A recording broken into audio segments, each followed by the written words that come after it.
Situational ethics is often used as a synonym for relativism. However, if we clarify the term to include certain fundamental absolute elements, it might serve as a resolution to the problems inherent in both absolutist and relativist approach to ethics. Let's take a look.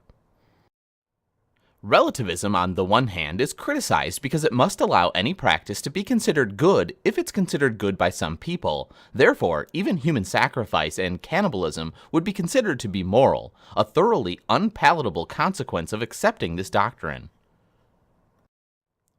Absolutism, on the other hand, is also less than satisfactory because we can all think of some examples when the rule must be broken.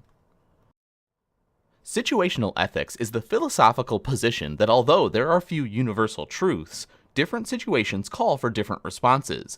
Therefore, some action can be right or wrong depending on situational factors.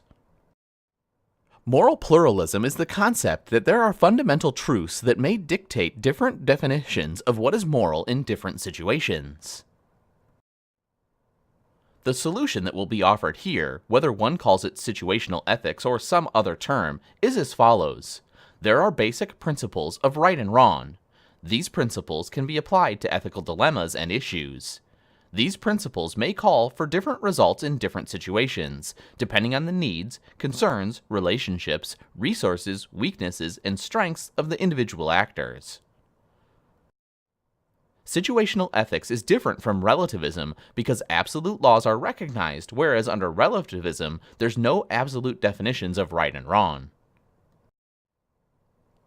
What are the absolute laws that can be identified as transcendent? Natural law, the golden rule, and the ethics of care could help us fashion a set of moral absolutes that might be general enough to ensure universal agreement. For instance, we could start with the following positions. Treat each person with the utmost respect and care. Do one's duty or duties in such a way that one does not violate the first principle. Interestingly, situational ethics may be entirely consistent with the ethics of care, especially when one contrasts this ethical system with a rule-based absolutist system. In the ethics of care, you will recall, each individual is considered part of the equation of what it is to be good.